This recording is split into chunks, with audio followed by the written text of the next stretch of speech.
رمضان بھی اسی سلسلے کی ایک کڑی ہے کہ پورا سال کھاتے رہتے ہو, تمہاری بریکیں فیل. اللہ کہتے ہیں اپنی پیٹ کی ہر خواہش پوری کرو گے تو اس سے تمہارے اندر مزید خواہشات کے انڈے بچے جنم لیں گے. انسان کو سب سے زیادہ محبوب چیز بھوک کے وقت کھانا ہوتا ہے اور پیاس کے وقت پینا. اگر اللہ ہر خواہش چھڑواتے تو یہ حکم مشکل ہو جاتا. اللہ نے حکم دیا کہ خواہشات پہ کنٹرول کرنا سیکھو گے, خواہشات کا دائرہ محدود کرو گے تو تمہارے دلوں میں سکون پیدا ہوگا.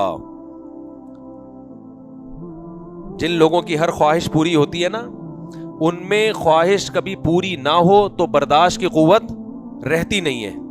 اس سے وہ اسٹریس میں, ڈپریشن میں جاتے ہیں. اللہ نے انسان کو ایسا بنایا ہے کہ جو قوت اس کی استعمال ہوتی ہے نا, وہ قوت بڑھتی ہے. یہ اللہ کی عادت ہے. اگر آپ کی بچپن سے ہر خواہش پوری ہو رہی ہے تو برداشت کی قوت استعمال ہو رہی ہے بھائی, بولو نہیں, تو برداشت کیا ہو جائے گی, ختم. اگر بچپن میں ہر خواہش پوری نہیں ہوتی, کچھ پوری ہو رہی ہیں, کچھ, اگر کوئی بھی خواہش پوری نہیں ہو تو پھر نفس بغاوت کرتا ہے, سمجھ رہے ہیں نا, پھر بھی خطرناک ہے.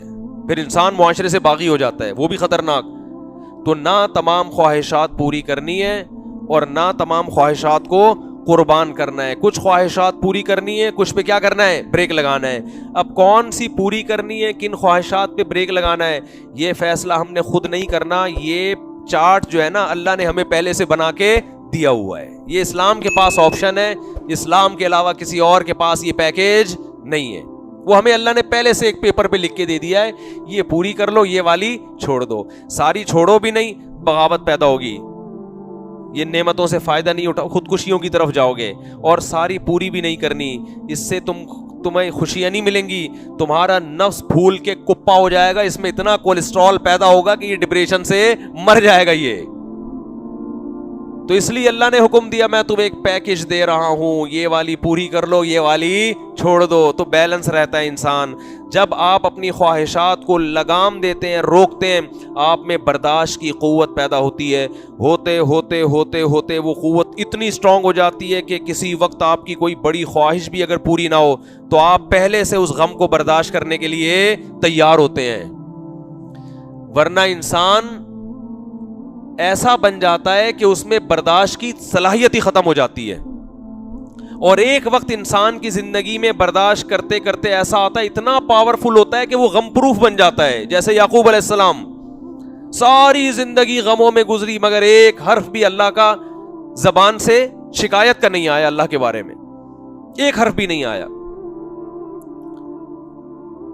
تو ہمیں اپنی خواہشات پہ کنٹرول کرنا ہے. اس لیے نبی صلی اللہ علیہ وسلم نے اپنی خواہشات پہ کنٹرولنگ کا جو سب سے بہتر طریقہ بتایا وہ روزہ بتایا ہے. الصوم جنہ, فرمایا روزہ ڈھال ہے, روکتا ہے آپ کو. میں لوگوں سے کہتا ہوں جن سے گناہ نہیں چھوٹ رہے, روزے رکھنے کا اپنے آپ کو عادی بناؤ, دیکھو کیسے گناہ نہیں چھوٹیں گے. ہر وقت کھاتا ہے, ہر وقت زبان کی لذت ہے. دیکھو نا, صبح ناشتہ کر کے نکلیں گے آفس میں جا کے, پھر چائے, پھر 2 بسکٹ, پھر 1 گھنٹے بعد ان کو کچھ چاہیے. کوئی نسوار ڈال رہا ہے, کوئی پان رکھ رہا ہے, کوئی سونف کھا رہا ہے. ابے تمیز سے بیٹھ جاؤ تھوڑی دیر یار. پھر لنچ کے بعد بھی کولڈ ڈرنک اور چائے, پھر اس کے بعد پھر شام کو کچھ چاہیے, ان کو سموسے بھی چاہیے اس کے ساتھ. پھر بہت دیر سے کچھ کھایا نہیں, 1 بسکٹ ہو جائے ہے بھائی. یہ سونف رکھی ہوئی ہوتی ہے, وہ تھوڑا سا زبان کا ٹیسٹ چینج. پھر رات کو کھانا, پھر سونے سے پہلے ڈاکٹر حکیم نے کچھ بتایا بھائی یہ کھا کے سو. یہ تو شکر ہے رات کو آنکھ نہیں کھلتی, ورنہ پھر اٹھ کے کچھ کھائیں گے. تو جو خواہشات کا اتنا غلام بن چکا ہو, جس کمبخت سے 4-5 گھنٹے صبر نہ ہوتا ہو, وہ شریعت پہ کیسے چلے گا؟ وہ حقوق کیسے, حقوق اپنے اور اللہ کے اور مخلوق کے حقوق ادا کرنے کے لیے یہ ضروری ہے کہ آپ اپنی خواہشات کو کنٹرول کرنا, بلکہ اپنے حقوق ادا کرنے کے لیے بھی ضروری ہے. اپنے حقوق کیا ہے؟ اپنی صحت بنانا. اس میں بھی جب تک آپ کی کنٹرولنگ پاور نہیں ہوگی مضبوط, اس وقت تک آپ اپنی صحت کو بھی مینٹین نہیں رکھ سکتے. ہمارے ایک دوست ایک ورک شاپ کرواتے تھے, بڑی اچھی مثال انہوں نے دی. ایک صاحب کی انہوں نے اس پہ LED پہ تصویر دکھائی, اتنے موٹے نا کپا. ان کو کسی کمپنی میں جاب لگ گئی, بڑی اچھی مینجمنٹ کی, بڑے خوش آ کے اپنے ابا کو بتایا کہ ابا میں اتنے لوگوں کو اب سنبھالوں گا نا. سعودی عرب میں تھے وہ, میں بڑی اچھی جاب لگی اور اتنے لوگوں کو میں سنبھالوں گا. اس کے ابا نے بولا تو اپنے منہ کو تو سنبھال نہیں سکتا, اتنے لوگوں کو کہاں سے سنبھالے, یہ منہ دیکھ تیرا کہاں جا رہا ہے. بالکل صحیح کہا کہ بھائی تو اپنے منہ کو نہیں سنبھال سکتا, اپنی توند کو نہیں سنبھال سکتا, تو ہزاروں لوگوں کو کہاں سے سنبھالے گا. وہ دل پہ لے گئے. بعض دفعہ ابا کی نصیحت بیٹوں پہ اثر کر جاتی ہے, ورنہ عام طور پر ابا سے زیادہ فضول معذرت کے ساتھ بچوں کے لیے گھر میں کوئی شخصیت ہوتی نہیں ہے. بچوں کا خیال ہوتا ہے یہ کما کے کھلانے کی مشین ہے, اور خان سامہ معذرت کے ساتھ ہم نے گھر میں پالا ہوا ہے, ٹھیک ہے نا, جس کا کام ہے ہمیں چیزیں لا کے دینا, گیس بجلی کا بل دینا. چلتی ولتی آج کل ابا کی مارکیٹ میں بالکل بھی نہیں ہے, جو نئی نسل کی جو رپورٹیں ہمارے سامنے آ رہی. تو لہذا کسی آدمی پر باپ کی نصیحت اثر کر جائے تو میں کہتا ہوں اس کے ہاتھ پہ بیعت ہو جاؤ. آپ بہت نیک آدمی, ابا نے کچھ کہا اور اس کی سمجھ میں آ گیا. دوست سمجھائیں تو سمجھ میں آتا ہے, باپ کی نصیحت آج کل سمجھ میں ہی نہیں آ رہی. حالانکہ سب سے زیادہ تو احسان اس کے ہیں بھائی, تجربہ اس کا ہے. تو کہتے ہیں کہ مجھے میرے باس نے کہا, میرے ابا نے کہا کہ تو اپنا منہ تو سنبھال نہیں سکتا, تو کمپنی کیا سنبھالے گا. یہ دل پہ لے گئے. پھر انہوں نے اپنے اسکیجول دیکھا کہ میں کتنے برگر کھاتا ہوں, کتنے پراٹھے پھوڑتا ہوں, کتنی کولڈ ڈرنک. انہوں نے کہا آج سے میں نے اس منہ پہ کیا کرنا ہے, یہ جو اللہ نے نقشہ دیا ہے نا گول, اور باڈی بھی کیا ہو گئی تھی. انہوں نے مجھے پوری پکچر دکھائی اس بندے کی, اس کو بھی ایسے پرکار کی طرح پورا گول, پتہ نہیں چل رہا چوڑائی کہاں ہے لمبائی کہاں ہے اس بندے کی. یوں کھڑا کر دو, کھوپڑی اٹھا کے یہاں فٹ کر دو تو بھی ٹھیک ہے, جس طرف سے دیکھو ٹوٹل سے بھی زیادہ, ٹھیک ہے. تو خیر انہوں نے پھر ایکسرسائز شروع کی, کھانے پینے پہ کیا کیا, کنٹرول.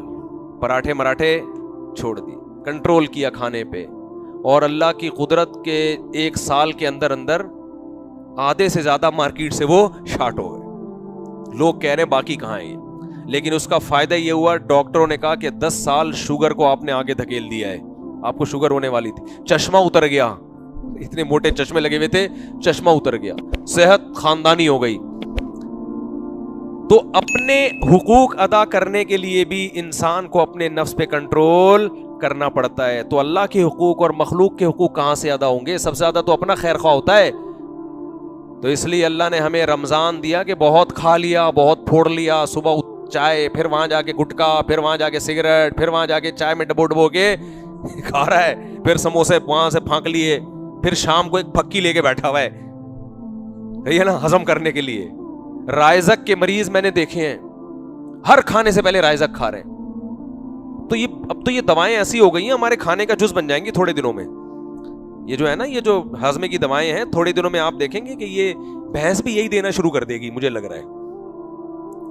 کھیتوں سے یہی اگنا شروع ہو جائیں گی. اللہ کہیں گے تم نے آلو پیاز ٹماٹر تو چھوڑ دیے, تم زیادہ شوق سے ہاضمے کی دوائیں کھا رہے ہو, تو ہو سکتا ہے یہ اگانا شروع کر دیں لوگ. تو اتنا کھا رہے ہیں. تو اللہ نے حکم دیا کہ جو سب سے لذیذ خواہش ہے, انسان کی باڈی کی 2 ریکوائرمنٹ ہوتی ہیں, ایک زبان کی لذت اور ایک خواہشات, سیکسول ڈیزائرز. یہ 2 ریکوائرمنٹ باڈی کی ایسی ہیں جن کو برداشت کرنا انسان کے لیے بہت مشکل. جب یہ خواہشات پیدا ہوتی ہیں تو اللہ نے رمضان میں دونوں چیزیں چھڑوا دی.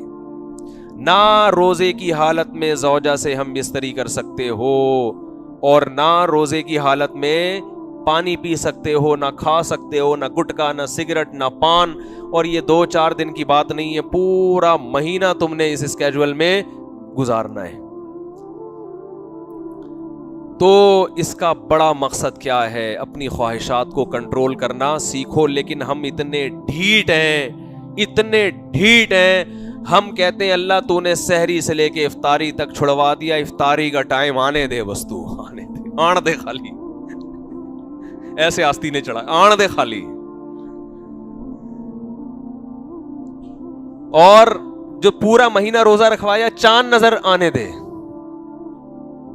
عید کے دن میں نے تجربہ کیا ہے, اگر آپ